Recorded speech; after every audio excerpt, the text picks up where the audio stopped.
여러분, 가장 안전해야 할 공간이 어디입니까? 바로 우리 집입니다. 그런데 제가 수십 년간 환자들을 만나며 확인한 사실은 바로 그 집이 우리 몸을 가장 은밀하게 병들게 하고 있다는 겁니다. 믿기지 않으시죠? 하루 3번 밥을 차리고 가족들이 모여 웃고 떠드는 그 공간에서 사실은 매일 독이 흘러나오고 있었다니 말입니다. 저는 진료실에서 이런 어르신들을 자주 만납니다. 박사님, 특별히 큰 병은 없는데 늘 피곤해요. 머리가 무겁고 잠이 잘 안 와요. 검사에서는 다 정상이라는데 왜 이렇게 기운이 없을까요? 여러분도 혹시 이런 경험 있으십니까? 나이 탓이라고만 생각하셨을 겁니다. 그런데 혈액을 정밀하게 들여다보면 공통점이 하나 있었습니다. 바로 환경 호르몬과 미세 플라스틱 흔적이었습니다. 한 어르신의 사례를 말씀드리겠습니다. 70대 초반의 김정자 할머니는 늘 물을 잘 챙겨 드셨고 산책도 꾸준히 하셨습니다. 누구보다 생활 관리에 철저하셨죠. 그런데 몇 년 전부터 원인 모를 두통과 만성 피로에 시달리셨습니다. 병원에 가도 특별한 이상은 나오지 않았습니다. 결국 생활 습관을 세세히 점검해 보니 원인은 집안에 있었습니다. 오랫동안 사용하던 생활용품에서 독성 물질이 조금씩 흘러나오고 있었던 겁니다. 여러분, 이런 이야기를 들으니 어떠십니까? 설마 우리 집도, 내가 쓰는 물건들도 문제일까? 맞습니다. 우리가 의심조차 하지 않았던 일상적인 물건들이 사실은 몸을 병들게 하고 있었습니다. 여기서 제 소개를 드리겠습니다. 안녕하세요. 저는 내분비 질환과 환경 독성 질환을 전문으로 진료하고 있는 40대 여성 의사 이서연입니다. 지난 17년 동안 수천 명의 환자들을 만나면서 깨달은 건 나이가 들어서 생기는 줄만 알았던 많은 증상들이 사실은 집안 환경에서 비롯된다는 점이었습니다. 저는 단순히 병을 치료하는 것에 그치지 않고 원인을 찾아내고 삶의 질을 회복시키는 데 집중해 왔습니다. 제가 조사를 나가면 겉보기에 멀쩡한 집에서도 끔찍한 결과들이 나옵니다. 거실 바닥에서, 주방의 도마에서, 침실의 가구에서 냄새도 색깔도 없는 독성 물질이 매일같이 몸속으로 들어가고 있었습니다. 그래서 병원에서는 원인을 찾지 못하고 결국 나이 탓입니다라는 말만 듣게 되는 겁니다. 여러분, 이제 질문을 던져야 할 때입니다. 내 집은 정말 안전한가? 오늘 이 영상을 끝까지 보신다면 그 질문의 답을 얻게 되실 겁니다. 그리고 지금까지 이유 없이 피곤했던 것, 밤마다 뒤척였던 것, 머리가 무거웠던 이유가 무엇인지 분명히 알게 되실 겁니다. 집안에서 가장 먼저 살펴야 할 곳은 어디일까요? 바로 주방입니다. 하루 3번 가족들의 건강을 책임지는 공간이지만 사실 가장 많은 독소가 숨어 있는 곳이기도 합니다. 실제로 제가 조사했던 가정 중에 68세 이순자 할머니 댁이 있었습니다. 할머니는 늘 건강에 신경을 쓰셨습니다. 아침마다 직접 채소를 다듬고 깨끗한 물로 밥을 짓고 손수 요리를 해 드셨습니다. 그런데 이상하게도 몇 년 전부터 피로가 심해지고 소화가 잘 안 되며 머리가 무겁다는 증상이 반복되었습니다. 병원에 가도 특별한 원인은 나오지 않았습니다. 제가 직접 주방을 점검해 보았습니다. 그리고 그 자리에서 충격적인 결과를 마주했습니다. 할머니가 매일 사용하시던 플라스틱 밀폐 용기에서 환경 호르몬이 검출된 겁니다. 더 큰 문제는 10년 넘게 사용하던 코팅 프라이팬이었습니다. 겉으로는 멀쩡해 보여도 코팅이 조금씩 벗겨진 부분에서 독성 물질이 음식에 스며들고 있었습니다. 할머니는 떨리는 목소리로 제게 이렇게 물으셨습니다. 박사님, 그럼 제가 아이들한테도 매일 독을 먹여온 건가요? 순간 저는 아무 대답도 할 수 없었습니다. 여러분, 주방에서 가장 흔히 쓰는 물건들. 우리가 늘 깨끗하다고 믿는 그릇, 냄비, 도마에서조차 우리 몸을 병들게 하는 독소가 나온다면 어떻겠습니까? 집은 늘 안전하다고 믿었는데 사실은 매일 독을 조금씩 삼키고 있었던 겁니다. 더 무서운 건 이런 독소가 당장 큰 병으로 나타나는 게 아니라는 겁니다. 조금씩 쌓이다가 어느 날 갑자기 두통, 호흡곤란, 기억력 저하 같은 증상으로 드러납니다. 그래서 우리는 그 원인을 나이 탓, 체력 탓으로 돌리게 되는 겁니다. 하지만 저는 여기서 분명히 말씀드리고 싶습니다. 이건 노화가 아니라 우리 집안 물건들에서 비롯된 독 때문입니다. 그리고 이 사실을 알게 된 지금 우리는 선택할 수 있습니다.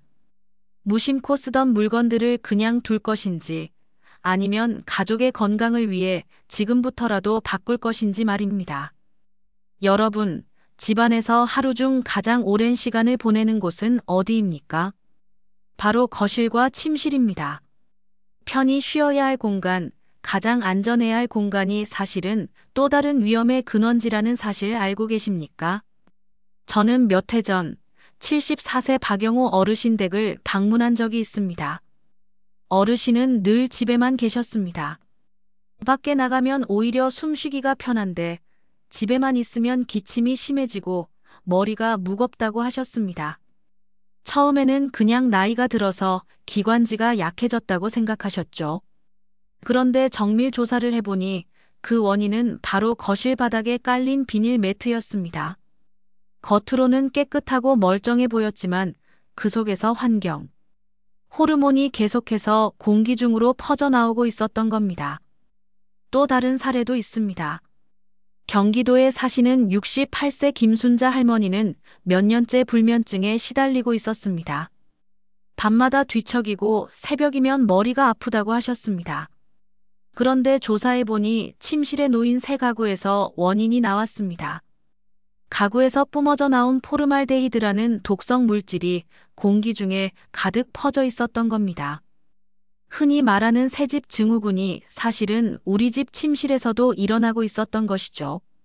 여러분, 놀랍지 않습니까? 우리가 가장 편안해야 할 공간에서 매일같이 독을 들이마시며 잠들고 있었던 겁니다. 그래서 아침에 일어나도 머리가 무겁고 이유 없는 기침과 두통이 반복되는 겁니다. 이게 단순히 나이 때문이라고만 생각하셨을 겁니다. 하지만 진짜 원인은 집안 공기 속에 숨어 있는 독이었습니다.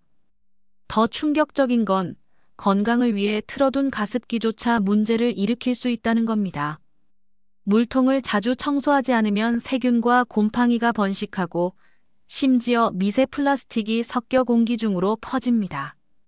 결과적으로 호흡기는 더 취약해지고 기침과 호흡곤란이 심해질 수밖에 없습니다. 여러분, 이쯤 되면 이런 생각 드시지 않으십니까? 내가 매일 쉬는 그 자리조차 안전하지 않구나. 맞습니다. 우리가 몸을 회복해야 할 거실과 침실이 오히려 몸을 갉아먹고 있었습니다. 하지만 절망할 필요는 없습니다. 제가 지금 말씀드리는 이유는 공포를 드리기 위함이 아닙니다. 이 사실을 정확히 아는 것, 바로 그 순간부터 우리 건강은 달라질 수 있습니다. 문제의 원인을 알았을 때 비로소 해결책이 시작되기 때문입니다. 집안에서 하루 중 가장 오랜 시간을 보내는 곳은 또 어디일까요? 바로 거실과 침실입니다. 우리가 가장 편안해야 하고 몸과 마음을 회복해야 하는 공간이지요. 그런데 제가 수십 년간 여러 가정을 조사하며 깨달은 건 그 공간이 오히려 건강을 서서히 무너뜨리고 있다는 사실이었습니다. 몇 년 전 서울에 사시는 74세 박영호 어르신이 제게 오셨습니다. 어르신은 큰 병력이 없었고 꾸준히 약도 챙겨 드셨습니다. 그런데 유독 집에 있으면 숨이 가쁘고 가슴이 답답하며 기침이 멈추지 않는다고 하셨습니다.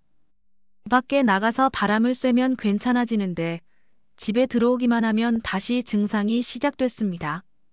병원에서는 원인을 찾지 못해 결국 나이 탓, 기관지, 노화 탓으로만 돌렸습니다.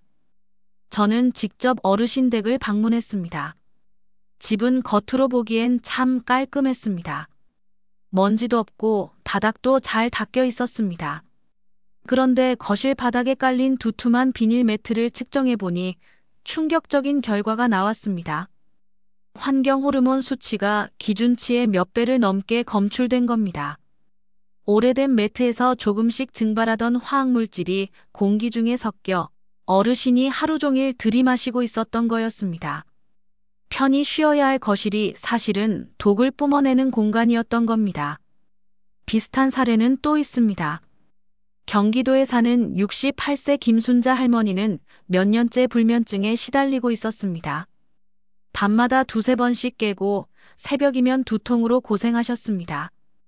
혹시 우울증일까 해서 정신건강의학과에도 가보셨지만 특별한 진단은 나오지 않았습니다. 저는 할머니의 침실을 확인했습니다. 침대 옆에 놓인 서랍장이 문제였습니다. 몇 달 전 새로 구입한 가구에서 포르말데히드라는 독성 물질이 계속 나오고 있었던 겁니다.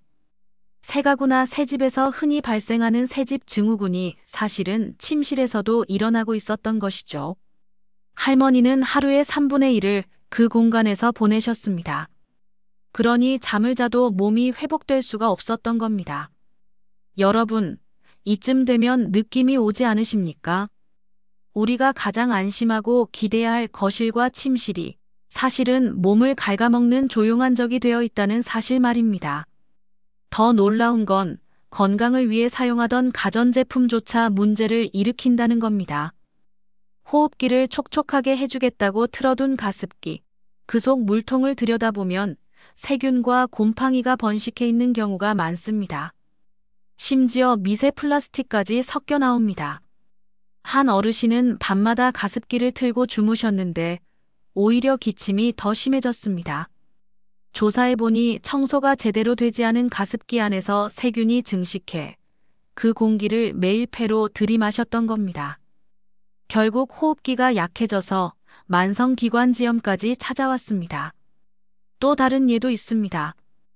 여든을 넘기신 한 부부는 늘 거실에서 함께 TV를 보며 시간을 보내셨습니다. 그런데 두 분 다 비슷한 시기에 어지럼증과 두통을 호소하셨습니다. 원인을 찾아보니 오래된 에어컨 필터에서 문제가 나왔습니다.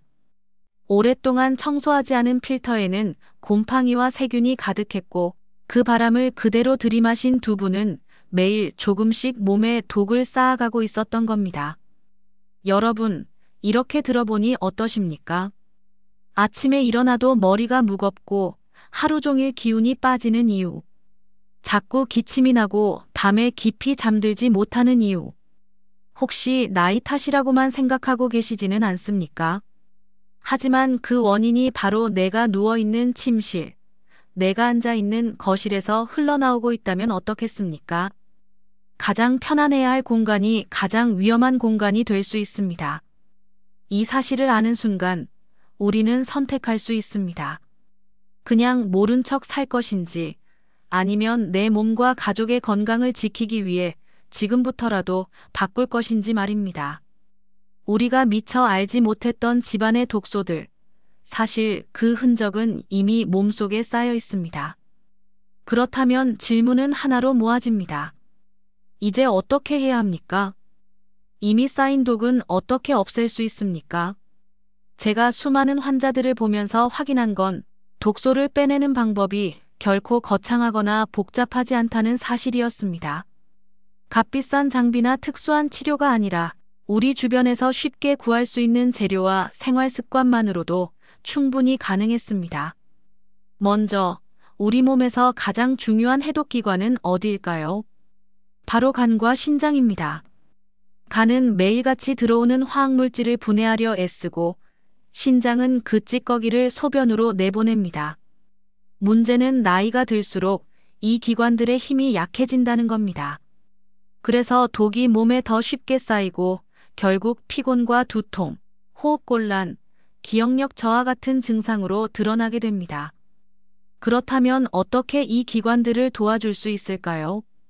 제가 권해온 가장 효과적인 방법은 해독에 특화된 식재료를 활용하는 것입니다. 첫 번째는 마늘입니다. 마늘에 들어있는 알리신이라는 성분은 체내에 쌓인 중금속을 잡아 배출시키는 강력한 힘을 가지고 있습니다. 하지만 그냥 생마늘로는 효과가 제한적입니다. 반드시 특별한 방법으로 우려내어 마셔야 알리신이 최대로 추출되어 해독작용을 합니다. 두 번째는 녹차입니다. 녹차 속 카테킨은 몸속 활성산소와 독성 물질을 해독하는데 탁월합니다. 단, 아무렇게나 우려내면 효과가 떨어집니다. 정확한 시간과 방법을 지켜야 카테킨이 가장 높은 농도로 추출됩니다. 세 번째는 의외의 식재료, 바로 미역입니다. 미역 속 알긴산은 몸속에서 독성 물질을 흡착해 대변으로 배출하는 역할을 합니다. 바닷속 해조류가 왜 예부터 청소부라 불렸는지 과학이 증명하고 있습니다. 저는 실제로 이 세 가지 재료를 특별한 비율로 배합해 해독음료를 만들어 환자분들께 권해왔습니다. 놀라운 건 며칠 만에 효과가 나타난다는 사실입니다. 예를 들어 77세 정순옥 할머니는 호흡곤란과 두통으로 고생하다가 이 해독음료를 드신 지 일주일 만에 수치가 30% 가까이 내려갔습니다.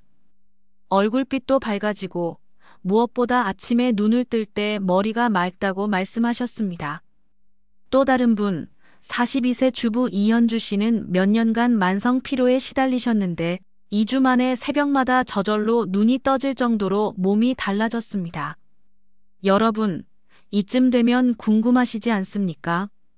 그럼 그 해독음료 정확히 어떻게 만들고 언제 마셔야 효과가 있습니까? 지금은 원리만 말씀드렸습니다. 하지만 곧 이어서 제가 직접 연구해온 구체적인 레시피와 생활 속 실천법을 하나하나 알려드리겠습니다. 여러분의 몸속에 이미 쌓인 독, 결코 늦지 않았습니다. 오늘 이 영상을 보신 지금 이 순간부터 우리는 충분히 바꿀 수 있습니다. 자, 이제 많은 분들이 가장 궁금해하시는 부분을 말씀드리겠습니다. 몸속에 쌓인 독을 빼내는 해독음료, 도대체 어떻게 만들어야 할까요? 먼저 말씀드리고 싶은 건 이 방법이 절대로 어렵지 않다는 겁니다. 마트나 시장에서 누구나 쉽게 구할 수 있는 재료들이고 조리법도 간단합니다. 다만 중요한 건 순서와 비율, 그리고 타이밍입니다. 이 세 가지만 제대로 지키시면 누구나 효과를 체감할 수 있습니다. 제가 수많은 환자분들께 권해온 해독 음료 레시피를 알려드리겠습니다. 첫 번째, 마늘물입니다. 마늘 10쪽을 곱게 다져서 찬물 500ml에 넣고 뚜껑을 덮은 채로 하룻밤 그대로 우려두세요. 다음 날 아침, 마늘은 걸러내고 물만 드시면 됩니다. 이 과정을 거치면 마늘 속 알리신이 최대로 추출되어 몸속에 쌓인 중금속을 붙잡아 배출하는 역할을 합니다. 그냥 생마늘을 드시는 것보다 훨씬 효과적입니다. 두 번째, 녹차 추출물입니다. 녹차 티백 3개를 뜨거운 물 300ml에 넣고 정확히 5분간 우리세요. 그 뒤 티백을 그냥 버리지 마시고 숟가락으로 꾹꾹 눌러 진액을 최대한 짜내세요. 이렇게 하면 카테킨이 최고 농도로 추출되어 몸속 독소와 활성산소를 제거하는 힘을 발휘합니다. 세 번째, 미역즙입니다. 건미역 10지을 찬물에 30분간 불린 뒤 믹서에 물과 함께 갈아 드세요. 미역에 들어있는 알긴산은 독성 물질을 흡착해 대변으로 배출시켜줍니다.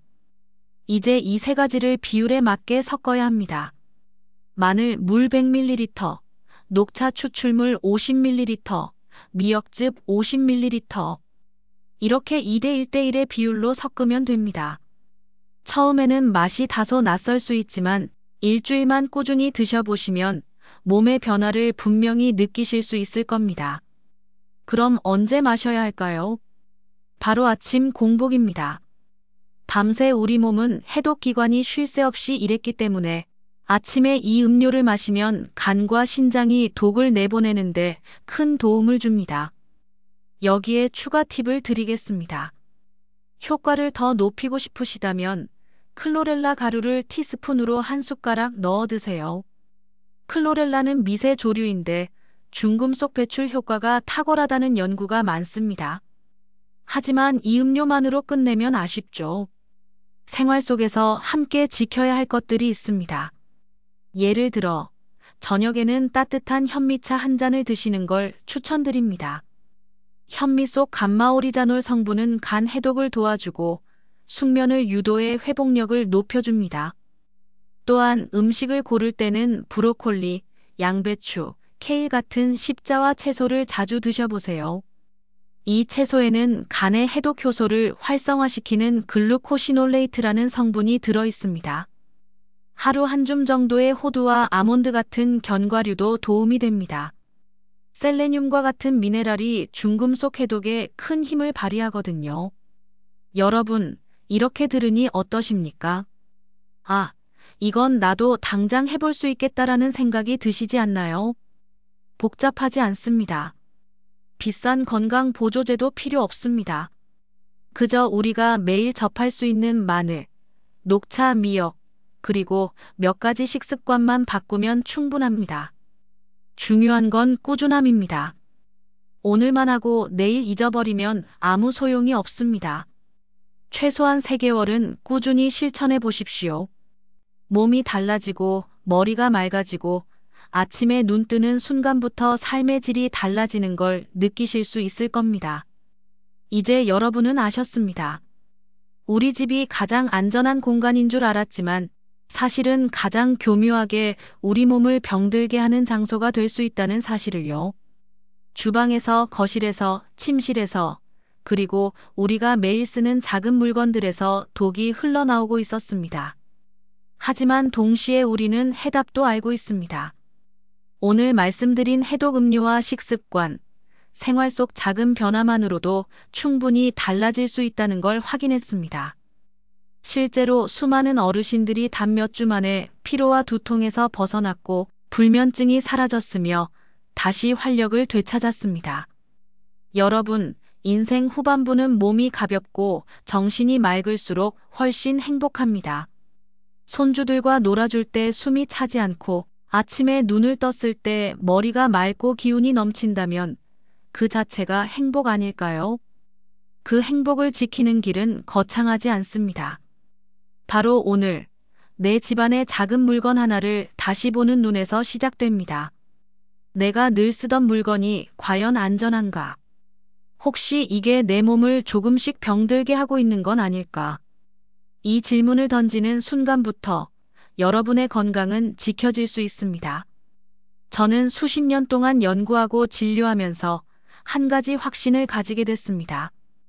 우리의 삶을 바꾸는 건 거대한 변화가 아닙니다. 바로 작은 습관, 작은 실천이 쌓여 큰 변화를 만든다는 겁니다. 오늘 들으신 내용을 가족과 함께 나누어 보시길 바랍니다. 손주에게도 자녀에게도 알려주십시오. 건강은 혼자 지키는 것이 아니라 함께 지켜나갈 때 더 강력해집니다. 여러분, 오늘 제가 드린 말씀 중 단 한 가지만이라도 실천해 보십시오. 분명히 몸이 달라지는 것을 느끼실 겁니다. 그리고 그것이 쌓이면 여러분의 노후는 훨씬 더 건강하고 행복하게 빛나게 될 겁니다. 오늘 영상이 도움이 되셨다면 구독과 좋아요 꼭 부탁드리겠습니다. 여러분의 작은 클릭 하나가 이 채널이 더 많은 분들의 건강을 지키는데 큰 힘이 됩니다. 함께 더 건강한 노후를 만들어 갑시다. 감사합니다.